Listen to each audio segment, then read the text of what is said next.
We visited Cumberland Island National Seashore off the coast of Georgia this summer. It was probably my favorite adventure that we took this year.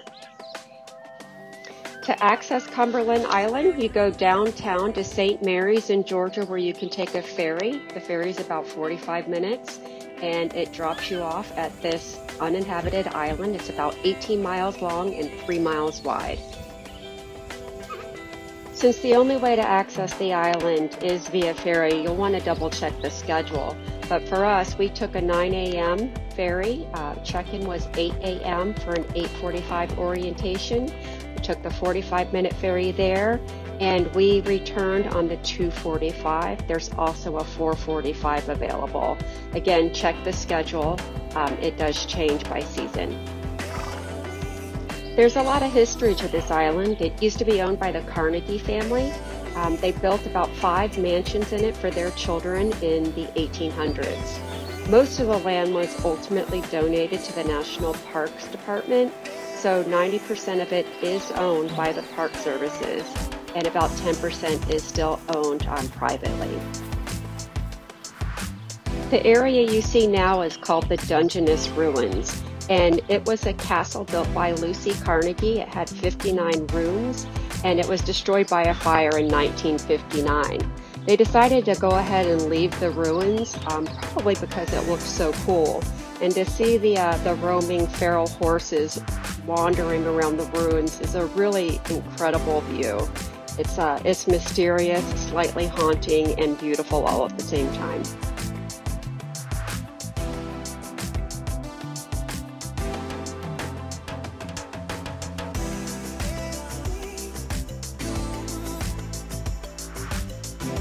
The wild horses are probably the main attraction of wildlife to see on this island. However, there's a lot more. There are armadillos, deers, turtles, hogs, otters, bobcats, turkeys. There's actually over 300 different species of birds that have been spotted. This happens to be a spot where birds stop off during migration. So if you're a bird watcher, this is a perfect habitat for you. We did a day trip to this island, and to get around, it's probably best to bring your own bike. This island is about as big as Manhattan, but there are no real roads, so biking it is probably the best way to see it all. They do offer bike rentals, however, that was shut down during the time we visited due to COVID protocol.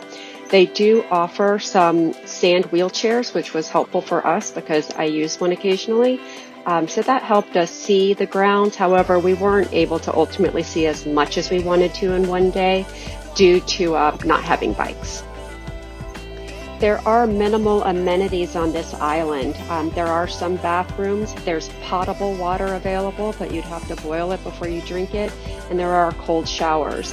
So everything that you want, you're going to want to bring with you. Bring plenty of water, bring some snacks or food if you're going to do an overnight camping trip. And bring bug spray and sunscreen. It was quite hot as we visited in the summer. They do have a few areas where you can go to cool off.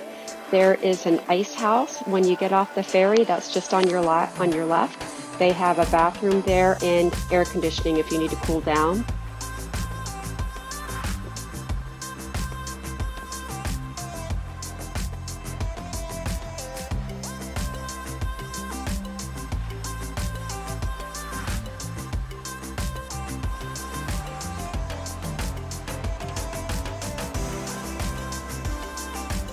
The beaches are unspoiled, expansive, and just absolutely spectacular. We didn't see any other people when we were on the beach. Because it is an island only accessible by ferry, it's very underpopulated, which brings part of the magic to this experience. On the boardwalk to and from the beach, there are freshwater showers, so after a dip in the sea, you can rinse off in the freshwater. It's cold, but at least it's clean. On our next visit to Cumberland Island, we're going to camp. I can't wait to do it. We're probably going to do about 2 nights, and they do offer wagons that you can get when you get onto the island to drag your camping gear to your site. So stay tuned for a video of our camping experience. Thanks, guys. If you enjoyed this video, please consider subscribing and giving us a thumbs up. And thanks again for following our journey.